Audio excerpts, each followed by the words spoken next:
Si vous avez de nombreux indicateurs à évaluer et à comparer, sachez que vous pouvez combiner plusieurs types de graphiques. Je vais donc sélectionner ici le tableau qui me présente un certain nombre d'appareils photo et leurs indicateurs respectifs, des indicateurs que j'ai sélectionnés, sensibilité, résolution, zoom, note des utilisateurs et prix. Ensuite, je vais cliquer tout en haut à l'intérieur du menu Insertion pour insérer un type de graphique tout à fait habituel, un histogramme groupé. Un simple clic à cet endroit-ci. Maintenant, je vais déplacer cet histogramme en dessous de mon tableau. Je clique à l'intérieur de mon graphique, je maintiens le bouton de la souris appuyé et je déplace le curseur en dessous de mon tableau.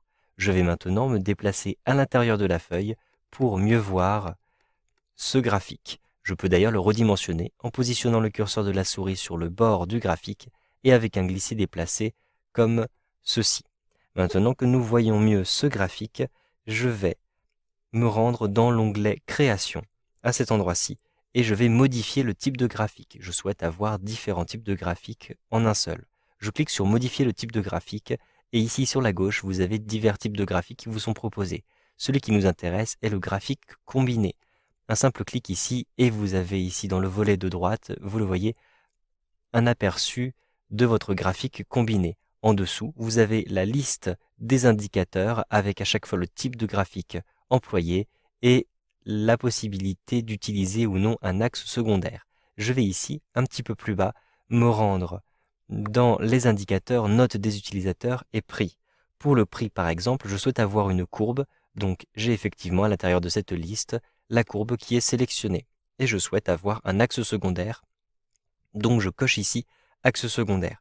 Pourquoi avoir un axe secondaire pour le prix?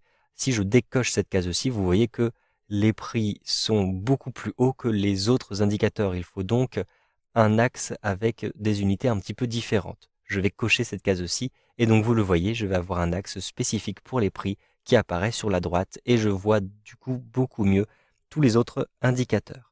Pour les notes, je trouve qu'on ne les voit pas beaucoup, donc je ne vais pas utiliser de simples courbes, je vais utiliser des airs. Donc un simple clic ici sur un graphique sous forme d'air et je vois beaucoup mieux les différentes notes qui ont été attribuées. Une fois que vous avez fait votre choix, cliquez simplement ici sur OK. Il vous est beaucoup plus facile maintenant de lire ces indicateurs. Par exemple, Panoramia et Zoomlux à cet endroit-ci ont à la fois une bonne note et un prix qui est assez bas. Si vous regardez Lumion par exemple, vous avez une note qui est basse et vous avez un prix qui est très élevé. ShotClip, ici, va se distinguer par sa sensibilité et Reflex va avoir de très bons indicateurs, mais il va rester coûteux.